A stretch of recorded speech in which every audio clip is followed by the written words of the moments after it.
This week I'm behind the wheel of one of the most iconic sports cars sold in America, the Porsche 911 Carrera S. This is the 2017 model, and Porsche made a lot of changes to this car.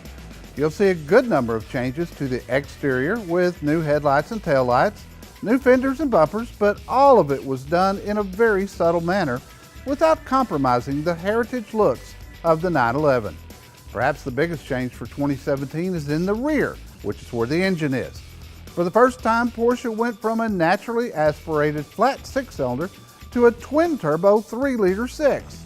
This made dyed-in-the-wool Porsche fans very nervous, but in my opinion, they've got nothing to worry about. Going to the turbos increased fuel economy and, more importantly, horsepower. Along with the 7-speed PDK automatic transmission, the 911S is putting out 420 horses and has a shocking amount of thrust under heavy acceleration. Let's look at the stats. The 911 Carrera S will take you from 0 to 60 in a lightning fast 3.7 seconds, and if you can find a place to open it up, it tops out at 191 miles per hour. The transmission can be shifted by the stick or by the paddles on the steering wheel, but I have to say, with the rapid and determined shifts when letting it shift by itself, you will not be disappointed.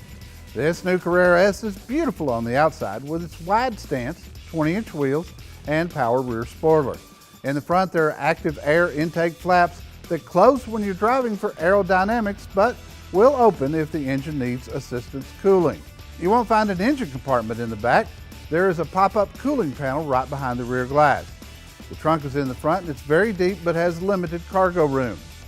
On the inside, it's everything you would expect from a Porsche.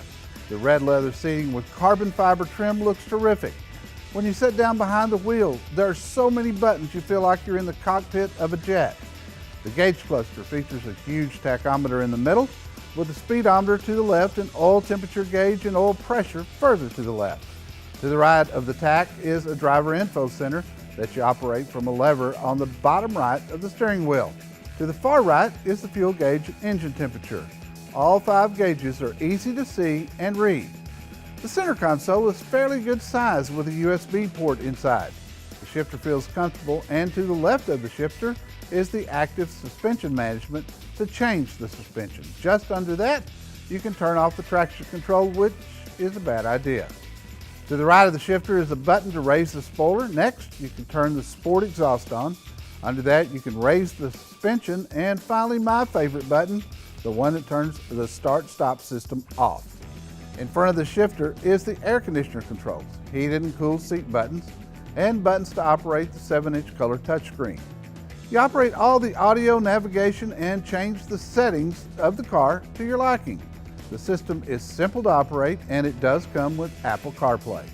The sound system is exceptional in the 911 Carrera.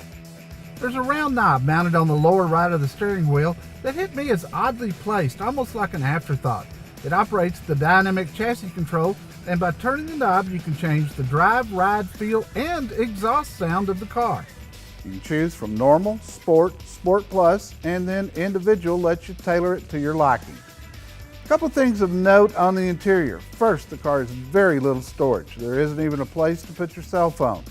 The cup holders are a little hokey, hidden behind a door above the glove box, and although Porsche calls this a 4-passenger, it is not. There's enough room in the back for a purse and a briefcase. And if you're tall, watch your headroom in this car. The 911 Carrera S comes standard with just about everything, including power seats on both sides. My jet black tester does not have a sliding moonroof, but you can get one. This car is incredibly fast and a ton of fun to drive. The exhaust sound is worth the price of admission, and there is just nothing that handles like a 911. If you behave, and trust me you won't, you'll get 28 miles to the gallon on the highway and 22 in town. Since these cars are so new and just getting to dealerships, it didn't come with a factory window sticker. However, building this car online, the MSRP is right at $135,000. The first 911 came to the United States in 1965 and cost less than $7,000. The changes to the 2017, in my opinion, make this the very best 911 Carrera ever. Thanks for riding along with us today for another Car Pro Test Drive, this week featuring the all-new 2017 Porsche 911 Carrera S.